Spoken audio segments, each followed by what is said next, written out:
আসসালামু আলাইকুম, welcome to মেডিসিনে। তো আজ আমরা পড়ব পেরিকার্ডিয়াম। পেরিকার্ডিয়াম শব্দটি দুইটি পার্ট নিয়ে গঠিত। একটি হলো পেরি, অপরটি হলো কার্ডিয়াম। পেরি শব্দের অর্থ অ্যারাউন্ড বা চারিদিকে, এবং কার্ডিয়াম শব্দের অর্থ হলো হার্ট। তো হার্টের চারিদিকে কোনো স্ট্রাকচারকে আমরা বোঝাচ্ছি।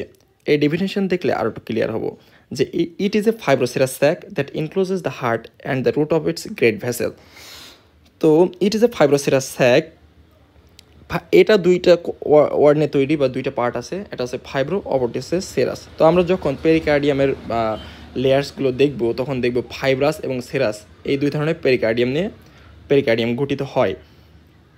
দ্যাট ইনক্লোজেস দ্য হার্ট, এই যে হার্টের চারদিকে যে কাভারিংস, এটাকেই বোঝানো হচ্ছে pericardium. And the root of its great vessel, বিভিন্ন ধরনের গ্রেট ভেসেল যেমন superior vena cava, ascending thoracic aorta, pulmonary trunk, এদের যে রুট, এই রুটের আউটার কোর্টস বা রুটকে কাভারিং দিয়ে থাকে এই pericardium.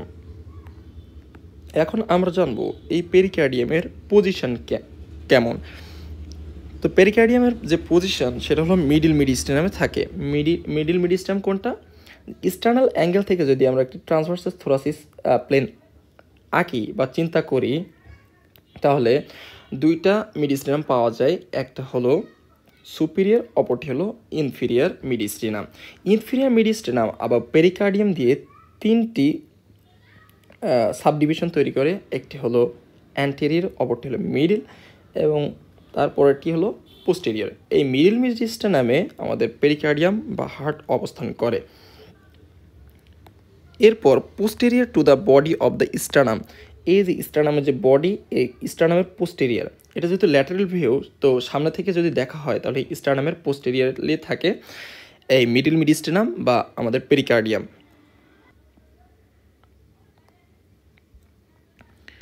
Second to six costal cartilage, এটা হলো সেকেন্ড কোস্টাল কার্টিলেজ, এবং এটা হলো সিক্স কোস্টাল কার্টিলেজ। এই কোস্টাল কার্টিলেজের এই যে জায়গাটা, এখানে আমাদের পেরিকার্ডিয়াম অবস্থান করে।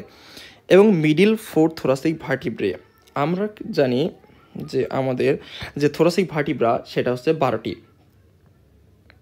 এই যে 5 to 8, যে অর্থাৎ আমরা 1 থেকে 4,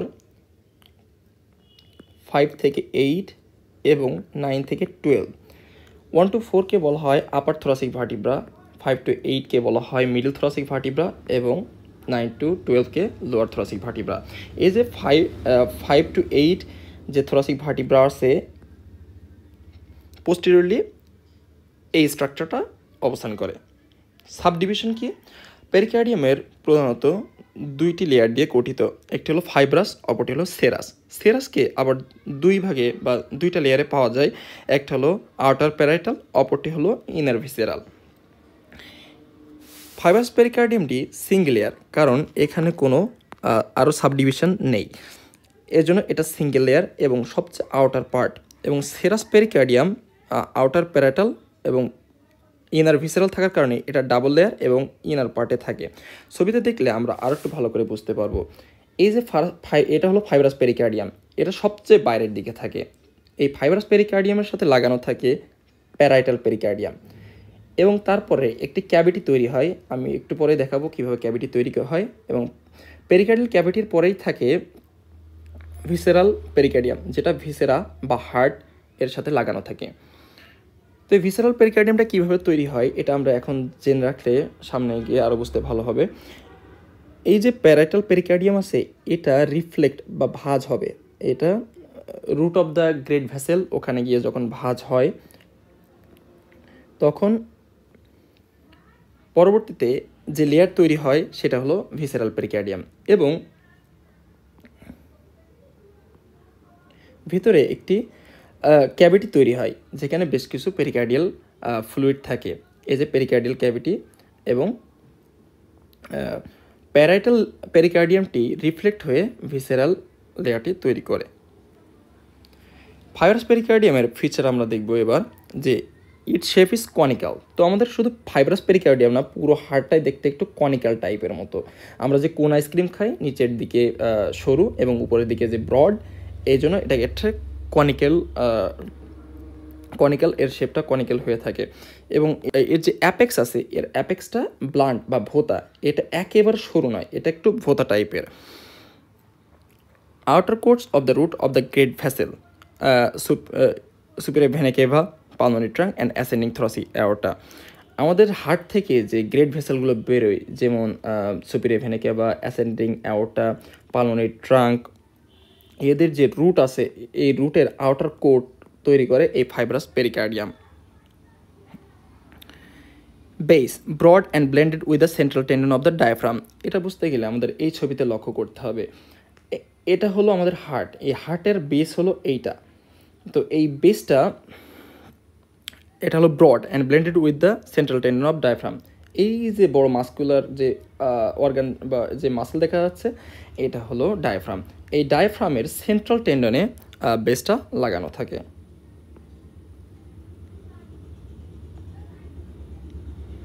Anteriorly, it is connected to the posterior aspect of the body of the sternum by the superior and inferior sternopericardial ligament. তো অ্যান্টেরিয়রলি যদি আমাদের দেখা হয় তাহলে কি এই যে এটা হলো স্টার্নাম, এই স্টার্নামের বডি অফ দ্য স্টার্নামের সাথে এই যে ফাইব্রাস পেরিকার্ডিয়াম যুক্ত থাকে একটি লিগামেন্ট দ্বারা। এই লিগামেন্টকে বলা হয় স্টার্নোপেরিকার্ডিয়াল লিগামেন্ট। স্টার্নোপেরিকার্ডিয়াল কথাটি দুইটি পার্ট নিয়ে গঠিত, একটা হলো স্টার্নো, অপরটি হলো পেরিকার্ডিয়াল। অর্থাৎ এটা স্টার্নামের সাথে যুক্ত হবে এবং পেরিকার্ডিয়ামের সাথে যে লিগামেন্ট দ্বারা যুক্ত হবে এটা হলো স্টার্নোপেরিকার্ডিয়াল লিগামেন্ট। তো পোস্টেরিয়রলি কী কী স্ট্রাকচার থাকে, তো আমরা এই চিত্রে দেখি এখানে হলো হার্টটা থাকে। তো এই হার্টের পিছনে আমরা দেখতে পাই যে এই স্ট্রাকচার থাকবে এবং এই স্ট্রাকচারটা থাকবে।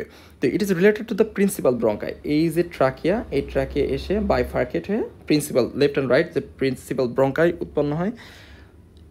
এই যে প্রিন্সিপাল ব্রঙ্কাই এটা পোস্টেরিয়রলি থাকে, অর্থাৎ হার্টের পিছনের দিকে প্রিন্সিপাল ব্রঙ্কাই থাকে এবং যে ইসোফেগাস আছে এই ইসোফেগাস পিছনে থাকে এবং যে ডিসেন্ডিং থোরাসিক অ্যাওর্টা, এই যে এটা হলো অ্যাসেন্ডিং থোরাসিক অ্যাওর্টা, এটা হলো আর্চ অফ অ্যাওর্টা এবং এটা হলো ডিসেন্ডিং অ্যাওর্টা। তো এই যে হার্টের পিছনে ডিসেন্ডিং থোরাসিক অ্যাওর্টাও থাকে। এরপর আমরা দেখব on each side phrenic nerve and pericardiophrenic vessel. এই চিত্রে যে হলুদ হলুদ যে স্ট্রাকচারগুলো দেখা যাচ্ছে এটা হলো ফ্রেনিক নার্ভ, এই যেটা হার্টের দুই পাশ দিয়ে দুই ধার দিয়ে চলে গেছে। অ্যান্ড পেরিকার্ডিওফ্রেনিক ভেসেল, এই যে লাল এবং নীল রঙের যে আর্টারি বা ভেইনগুলো দেখা যাচ্ছে এগুলো হলো পেরিকার্ডিওফ্রেনিক ভেসেল। পেরিকার্ডিওফ্রেনিক ভেসেল এটা দুটি পার্ট নিয়ে গঠিত। পেরিকার্ডিও অর্থাৎ পেরিকার্ডিয়ামে এটা রক্ত সরবরাহ করে এবং ফ্রেনিক অর্থাৎ আমাদের যে ডায়াফ্রাম আছে এই ডায়াফ্রামে রক্ত সরবরাহ করে। এরপর আমরা দেখব সেরাস পেরিকার্ডিয়াম। সেরাস পেরিকার্ডিয়াম হলো thin serous membrane and line by the mesothelium. এই যে সেরাস পেরিকার্ডিয়াম এটা খুবই থিন হয় এবং ডাবল লেয়ার্ড হয়। এটা হলো আউটার প্যারাইটাল যেটা আগে দেখছি এবং ইনার ভিসেরাল, এই যে আউটার প্যারাইটাল এবং ইনার ভিসেরাল। ভিসেরালার is the continuation of the প্যারাইটালের, এটা আগে আলোচনা করা হয়েছে যে ফাইব্রাস যে প্যারাইটাল যে পেরিকার্ডিয়াম আছে এটা রিফ্লেক্ট করেই ভিসেরাল লেয়ারটা তৈরি করে, এটা বোঝানো হয়েছে। এরপর আমরা দেখব প্যারাইটাল এবং ভিসেরালের মধ্যে কিছু পার্থক্য, এগুলো অনেক কিছু আলোচনা করা হয়ে গেছে, তারপরেও আমরা এখন আর একটু দেখব।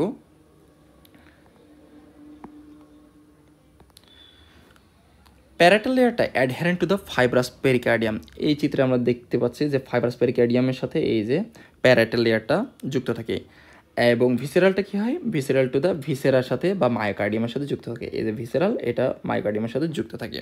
ইট ডেভেলপস ফ্রম দ্য সোমাটোপিলিউরিক মেসোডার্মে সোমাটোপিলিউরিক থেকে প্যারাইটাল লেয়ারটা উৎপন্ন হয় এবং স্প্লাকনোপিলিউরিক মেসোডার্ম থেকে ভিসেরাল লেয়ারটি ডেভেলপস করে। প্যারাইটাল লেয়ারে ইনারভেটেড বাই দ্য সোমাটিক নার্ভ, অর্থাৎ এই যে প্যারাইটাল পেরিকার্ডিয়াম আছে এখানে সোমাটিক নার্ভ থাকে, ফলে এটা পেন সেন্সেশন ক্যারি করে।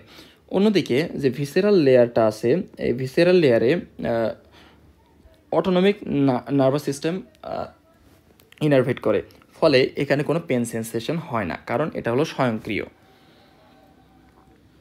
পেরিকার্ডিয়াল ক্যাভিটি এটা আলোচনা করা হয়েছে, তারপরও space between parietal and visceral layer. এই চিত্রে দেখছিলাম যে এই যে প্যারাইটাল লেয়ার এবং ভিসেরাল লেয়ারের মাঝখানে একটা ক্যাভিটি থাকে, এই ক্যাভিটিটা হলো পেরিকার্ডিয়াল ক্যাভিটি। এই পেরিকার্ডিয়াল ক্যাভিটিতে বেশ কিছু ফ্লুইড থাকে। এই ফ্লুইডগুলো মাত্রা হলো 50 ml, যেগুলো লুব্রিকেটিং এজেন্ট বা লুব্রিকেটিং ফ্লুইড হিসেবে কাজ করে। পেরিকার্ডিয়াল ক্যাভিটিতে বেশ কিছু স্ট্রাকচার পাওয়া যায়, যার মধ্যে প্রথম হলো হার্ট, পুরো হোল হার্টটাই থাকবে, এবং এরপর থাকবে ভেসেল, কিছু ভেসেল এবং কিছু নার্ভ। ভেসেলের মধ্যে রয়েছে এই যে অ্যাসেন্ডিং অ্যাওর্টা, তারপর সুপিরিয়র ভেনা কেভা, ইনফিরিয়র ভেনা কেভা, এবং এই যে 4টা পালমোনারি ভেইন। তো এখানে একটা প্রশ্ন আসে যে ইনফিরিয়র ভেনা কেভা টার্মিনাল পার্ট, তো আমরা দেখছি হার্টের খুব কাছাকাছিই রয়েছে ইনফিরিয়র ভেনা কেভা, বা পালমোনারি ভেইনগুলো হার্টের খুব কাছাকাছি রয়েছে। তো এটা টার্মিনাল মানে কি? টার্মিনাল মানে তো শেষ প্রান্ত। তো এটা শেষ প্রান্ত হয় কীভাবে? এটা তো হার্টের গায়ে লাগানো আছে, এটা তো স্টার্টিং পয়েন্ট হতো। তো এই বিষয়টি ক্লিয়ার করে রাখা খুবই জরুরি, কারণ এটা পরবর্তীতে অনেক কনসেপশন ক্লিয়ার করতে সাহায্য করবে। আমাদের যে ভেনগুলো আছে এগুলো কোথা থেকে শুরু হয় জানো? এটা শুরু হয় আমাদের যে টিস্যু আছে, বডি যে টিস্যু আছে, টিস্যু থেকে স্টার্টিং পয়েন্ট হলো টিস্যু এবং এন্ডিং পয়েন্ট হলো আমাদের হার্ট। সো এই জন্য বলা হচ্ছে যে টার্মিনাল পার্ট হার্টের কাছাকাছি অবস্থান করে। এরপর আমরা দেখব পেরিকার্ডিয়ামের বেশ কিছু ফাংশন। এটা কি করে? Restricts the excessive movement of the heart. হার্টের যে সংকোচন প্রসারণ আছে এটার জন্য বেশি মাত্রায় না হয় সেটাকে বাধা প্রদান করে। And serves as a lubricated container. আমরা পেরিকার্ডিয়াল ক্যাভিটিতে দেখছিলাম যে ওখানে বেশ কিছু পেরিকার্ডিয়াল ফ্লুইড থাকে এবং পেরিকার্ডিয়াল ক্যাভিটিটা একটা থলে টাইপের, তো এটা এই জন্য লুব্রিকেটিং কন্টেনার হিসেবে কাজ করে। এবং যেহেতু পেরিকার্ডিয়াল ক্যাভিটিতে পেরিকার্ডিয়াল ফ্লুইড থাকে, সো এটা কি করে যে facilitate the smooth heart contraction. যেহেতু লুব্রিকেটিং ফ্লুইড বা লুব্রিকেটিং এজেন্ট রয়েছে, সেহেতু হার্টের স্মুথ কন্ট্রাকশন এবং রিল্যাক্সেশন স্মুথলি হয়। Limits the cardiac distinction. অর্থাৎ এই কথাটার অর্থ হলো যে হৃৎপিণ্ড সার্বক্ষণিক সংকোচন এবং প্রসারণ করছে, এটা যেন একটা নির্দিষ্ট সীমায় বা একটা নির্দিষ্ট দূরত্বে হয়ে থাকে, এই জন্য এই পেরিকার্ডিয়ামটি বিশেষভাবে সহায়তা করে থাকে। তো আজকে এই পর্যন্ত। Thanks for watching. আমাদের চ্যানেলটি সাবস্ক্রাইব করবেন, কারণ ভিডিও বানাতে আসলে কষ্ট হয়। আর ভিডিওতে সাবস্ক্রাইব বা চ্যানেলে সাবস্ক্রাইব করা কোনো পেইড কোনো জিনিস না, সো এটা ফ্রি। তো আপনারা যদি সাবস্ক্রাইব করেন তাহলে আমি খুবই খুশি হব এবং সামনের দিনে আরও ভালো ভালো মেডিকেল রিলেটেড ভিডিও বানানোর জন্য উৎসাহিত হবে। So thanks you again. আল্লাহ হাফেজ। আসসালামু আলাইকুম।